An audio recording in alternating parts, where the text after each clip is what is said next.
the Queensland port worker. He worked at the Gladstone Port. And why don't we start off by showing you this exchange with Bill Shorten. He asked Bill Shorten a straightforward question, asking whether people on high incomes like himself might get some income tax relief. It was about 3 weeks ago. The tax break. So a lot of the guys here do overtime. They earn $250,000 a year because they work nights. Well, we're going to look at that.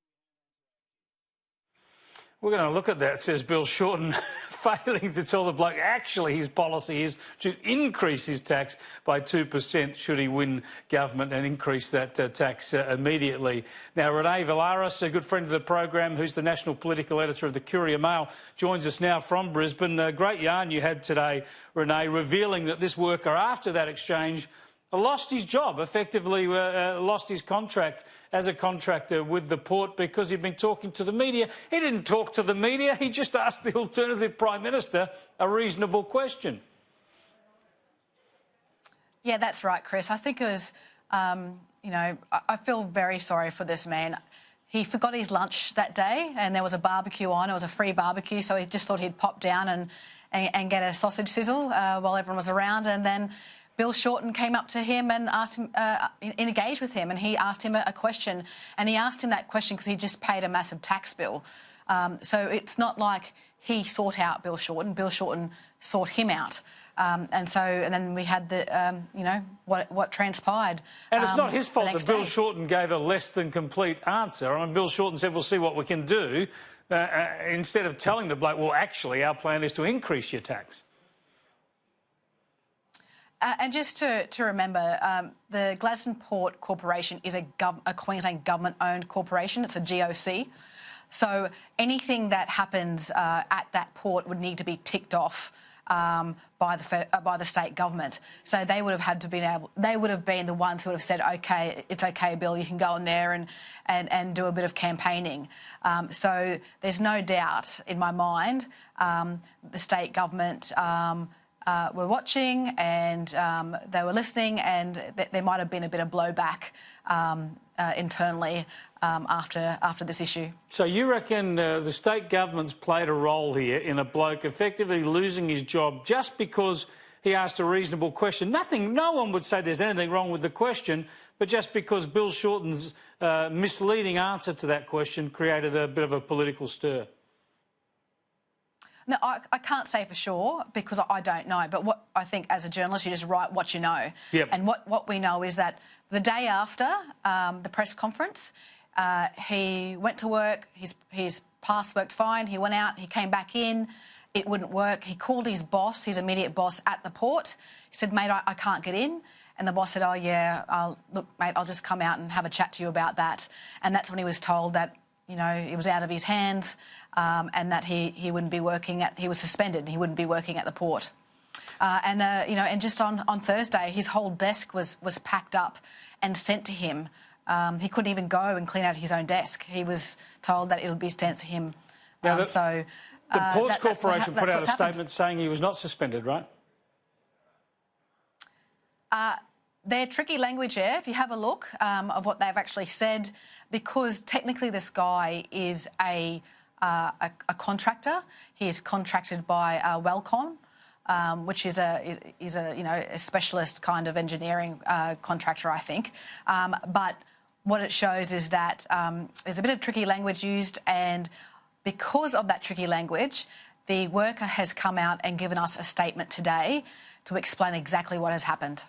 Yeah, and we've got some of that for you. Thanks, Renee. We've got some of the statement that you got there from the worker, and he starts off by saying that I believe that the information provided by the Gladstone Port Corporation regarding my employment status is incorrect. He goes on to say that he just wants to move on with his life, so he wants to help this end the debate. When my pass was cancelled at the port and my personal items returned to me last Thursday, I did not believe that I was likely to have my contract renewed at the port. And he says that he's not performed any work whatsoever for the past 3 weeks, and neither has he been asked to perform any work by them. And he agrees that the suspension was lifted late Friday evening, but suspects that this was only due to pressure from the media, presumably your phone calls and inquiries, Renee. That's correct.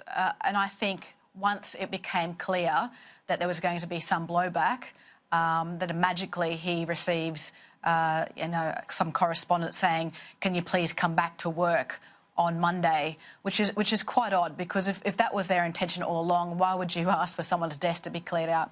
Yeah, it's a fascinating little saga. I mean, it doesn't change the history of the world. It's obviously been a difficulty for this bloke. He's happily got more work now and doesn't want to be identified or make much fuss because he just wants to get on with his life, understandably. But it shows that how tetchy politics can get at times, especially in the heat of a campaign. Just going to the broader campaign, Renee, tell us about Queensland and what's going on there. We've seen this marginal seat polling in Herbert that suggests that the coalition could pick up Herbert. Now, we know individual seat polling can be unreliable, but say if they were able to pick up a seat like Herbert, they could lose other seats in Queensland, couldn't they? They could, and we had polling on the weekend that suggested that it was getting very tight in Queensland. However, they could still lose up to 5. The government could lose up to 5 seats. I'm not sure whether that will be the case. I suspect that it'll be the same result, which is 21 seats held by the coalition, only because Labor is actually retreating from Queensland in key seats. I mean, if they pick up Herbert, they might lose Flynn. But what I'm hearing around is that they're now starting to get a little bit confident about Longman, which Susan Lamb won in a by-election just last year, as you recall. Yeah, very narrowly. So what that suggests is very, very narrowly. However, Longman has a high population of older Australians. So my understanding is that the franking credit debate is starting to bite in Longman, and they also have, some concerns about Bill Shorten. He's not very well liked in parts of Queensland. And just to remember, in that last week of that Longman by-election, Labor spent $450,000 in just 1 week in advertising, alone.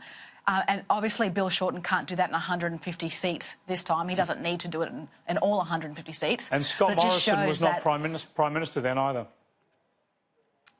That's correct. But I think what we're seeing is a tightening of the polls, and I think we're seeing people starting to focus now about who they are going to vote for.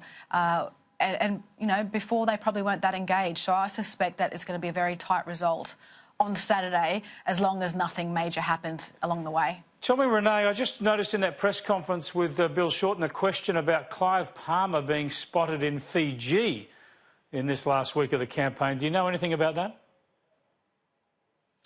Yes, my understanding. Clive Palmer has been spotted in Fiji, I think, having some breakfast or something along those lines. He is over there, but, I mean, you wouldn't know it. Pick up the papers and watch the TV advertising. It seems like he's still here.